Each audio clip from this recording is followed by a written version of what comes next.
Hey guys, welcome to video 1 of the Mrs. Jackson's Gone trigonometry series.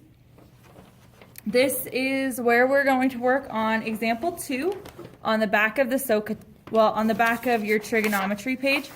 So only 2B really needs to watch this unless you are having a hard time understanding in class, in which case this is a great refresh.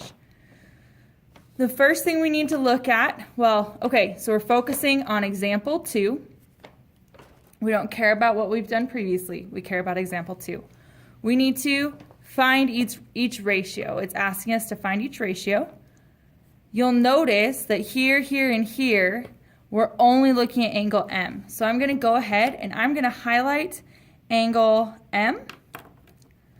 And it's going to be with this lovely purple color. So this is angle M. Now, the first thing we need to do is identify the sides of our triangle. The first side we identify is always the hypotenuse.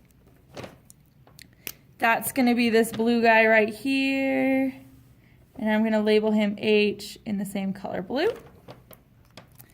Then we need to identify either opposite or adjacent. It's up to you. Personally, I prefer to identify opposite first. So that's going to be this guy right here. And then in my beautiful bright yellow, we're going to identify the adjacent side, which is MK. When we look at this, let me label them. When we look at this, these labels here are going to tell us which side goes into which ratio. So this right here is adjacent, opposite, and hypotenuse. Now if you remember, sine is opposite over hypotenuse. So we need to do sine of M, which is O over H. The value of O is 2 square root 3.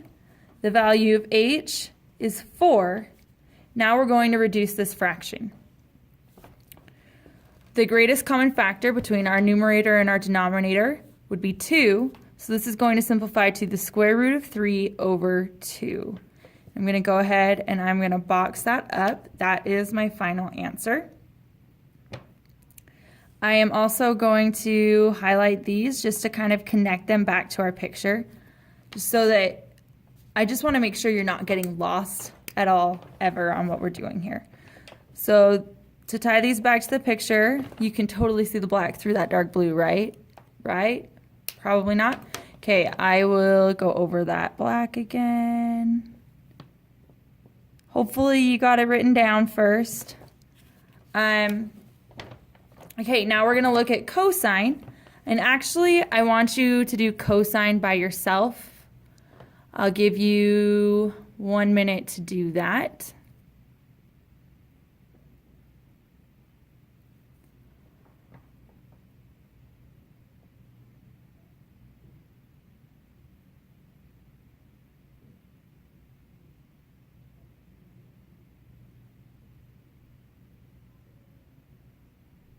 Okay, I'm getting impatient, so I lied. I am only giving you 40 seconds. Now we need to find the cosine of M. Again, we're looking at angle M. Cosine is CA, which means adjacent over hypotenuse. So we're going to do adjacent over hypotenuse right there. Now the length of our adjacent leg is 2. The length of our hypotenuse is 4. So this should be 2/4, which is equal to 1/2. You could also simplify this to 0.5 if for some reason you think that's easier than leaving it in a fraction. Those are your options for cosine. Again, I'm going to highlight where we got these things from. So the hypotenuse is the blue line on our triangle. It's the longest line opposite the right angle. 4 is the length of the hypotenuse. And then our adjacent leg is this A right here. That's what A stands for, adjacent. The length of our adjacent leg is 2. So we put 2 over 4, and that gives us 1/2. Now, last but not least, we need to look at tangent of M, which is going to be opposite over adjacent. And this I'm actually going to let you do on your own. So go ahead and finish up this example on your own. Hopefully you got it. It should only take you it shouldn't even take you a minute. So hopefully you're understanding. If not, I will help you when I get back.